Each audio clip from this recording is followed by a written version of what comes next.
नमस्ते। आज बात करते हैं ऐसे खेल की जिसे लगता है कि हम सब जानते हैं, कभी ना कभी खेला भी है। लेकिन क्या सच में? क्योंकि बैडमिंटन की कहानी में कुछ ऐसे पहलू हैं जो शायद हमारे होश उड़ा दें। तो चलिए शुरुआत एक सवाल से करते हैं। सोचिए, किसी भी स्पोर्ट में सबसे तेज चीज क्या हो सकती है? दिमाग में क्या आता है? कोई तेज गेंद या शायद एक फॉर्मूला 1 कार? तो इसका जवाब है 300 मील प्रति घंटा। जी हां, बिल्कुल सही सुना, 300। ये स्पीड एक फॉर्मूला 1 कार से भी तेज है, और ये कमाल किसी इंजन का नहीं, बल्कि एक बैडमिंटन शटलकॉक का है। और बस यही एक फैक्ट बैडमिंटन को पिछवाड़े में खेले जाने वाले एक आम खेल से कहीं ज्यादा एक हाई इंटेंसिटी एथलेटिक मुकाबले में बदल देता है। तो सवाल ये उठता है कि इतना तेज खेल आखिर आया कहां से? इसकी जड़ें जितनी गहरी हैं, उतनी ही दिलचस्प भी। तो चलिए जरा समय में पीछे चलते हैं और पता लगाते हैं। इसकी कहानी की शुरुआत तो हजारों साल पहले प्राचीन ग्रीस, चीन और भारत से होती है। लेकिन जो बैडमिंटन हम आज जानते हैं, उसका जन्म हुआ 19वीं सेंचुरी में। हुआ यूं कि भारत में तैनात ब्रिटिश अफसरों ने एक लोकल खेल में नेट लगाकर उसे पूना कहना शुरू किया। और फिर 1873 में इंग्लैंड में ड्यूक ऑफ ब्यूफोर्ड की एक पार्टी में इस खेल को इसका मशहूर नाम बैडमिंटन मिला। और बस वहीं से इसकी किस्मत बदल गई। तो अब खेल को एक नाम मिल चुका था, लोग इसे पसंद भी कर रहे थे। अब जरूरत थी इसे एक प्रॉपर स्ट्रक्चर देने की, मतलब एक शौकिया खेल से एक असली प्रोफेशनल खेल बनाने की। ये सफर शुरू हुआ 1877 में, जब पहली बार इसके नियम लिखे गए। इसके बाद 1893 में इंग्लैंड में एक एसोसिएशन बनी, और फिर 1934 आते आते ये एक इंटरनेशनल फेडरेशन के साथ एक ग्लोबल स्पोर्ट बन चुका था।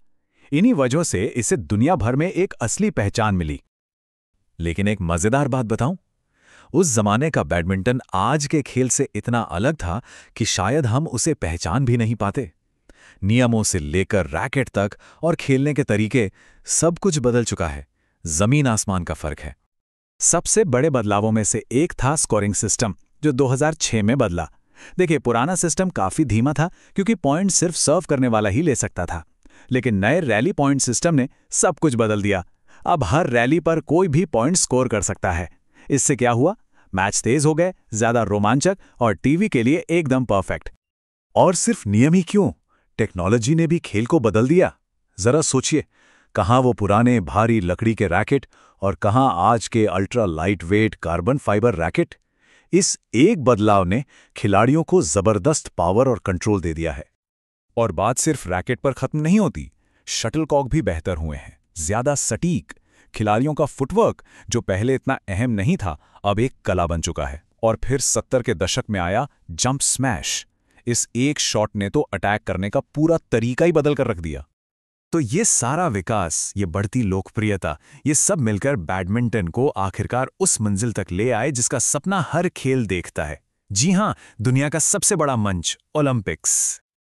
पर यह सफर भी आसान नहीं था, काफी लंबा था।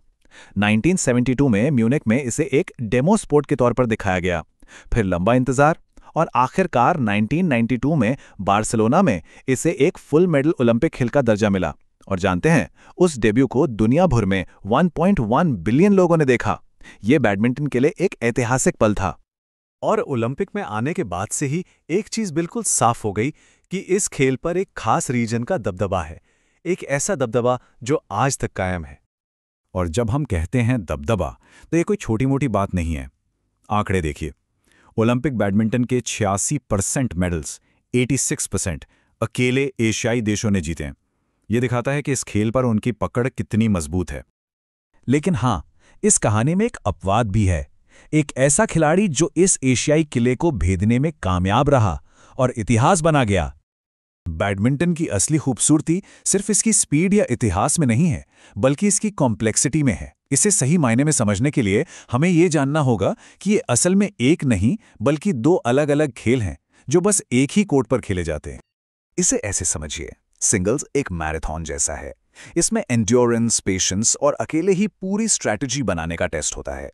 वहीं दूसरी तरफ डबल्स एक 100 मीटर की दौड़ जैसा है, तेज, एक्सप्लोसिव और पूरी तरह से टीम वर्क पर निर्भर। कोर्ट के डायमेंशन से लेकर खेल की स्पीड तक सब कुछ अलग है। और ये फर्क सिर्फ फिजिकल लेवल पे नहीं है, ये एक मेंटल गेम भी है। सिंगल्स में एक खिलाड़ी को अकेले ही प्रेशर झेलना होता है, अकेले ही रणनीति बदलनी पड़ती है।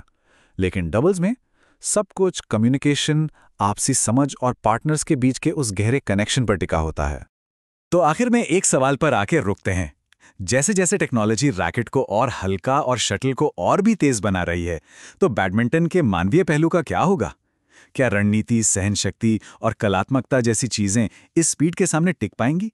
या फिर इंसान और मशीन का ये तालमेल इस खेल को एक नए लेवल पर ले जाएगा? ये एक ऐसा सवाल है जिसका जवाब हमें आने वाला वक्त ही देगा।